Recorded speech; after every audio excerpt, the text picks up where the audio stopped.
Leon Gallery presents the Ilustrado Trove.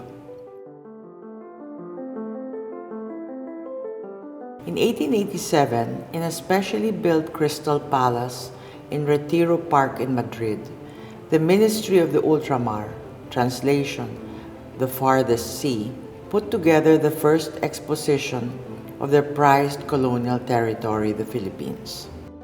Pedro Alejandro Paterno is believed to be the chief instigator of this particular feat. The exhibitions and its contents would resurface in the 1893 Expo, from which we have this astonishing, incredibly detailed photograph. In it, we have a snapshot, a time capsule, if you will, of Ilustrado life at the turn of the century and what they perceived as life in Las Islas Filipinas. There were paintings, of course, and plenty of them, by the Philippines' best and brightest, Juan Luna and Felix Resurreccion Hidalgo. Portraits, sculptures,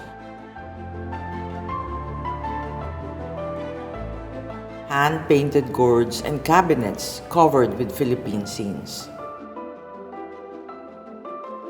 Silver and coconut tea services and giant shells. Fine fans, piña panuelos. Who exactly was this paragon of Filipino culture and the arts?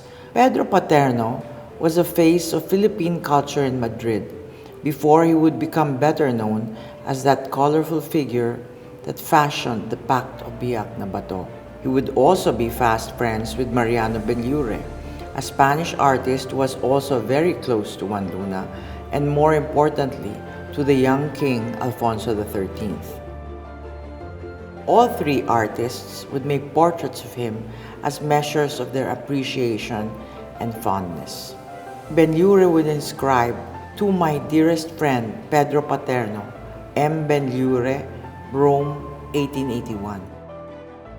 Hidalgo would dedicate a work as well to him. He would also paint a portrait of his wife, Luisa Pinheiro de Merino. In it, a bewitching young woman is pictured against a European forest, but sits unexpectedly on a bamboo chair, reminiscent of the decorations and motifs of both the 1887 and 1893 Philippine pavilions. He was also a friend of Jose Rizal, who likewise presented him a copy of his annotations of the Sucesos de Morga. They were, after all, fellow intellectuals.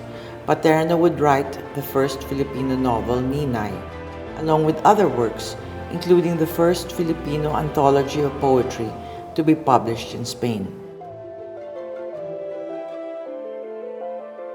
Controversial and colorful, perhaps, but Paterno was certainly a champion of Filipino culture.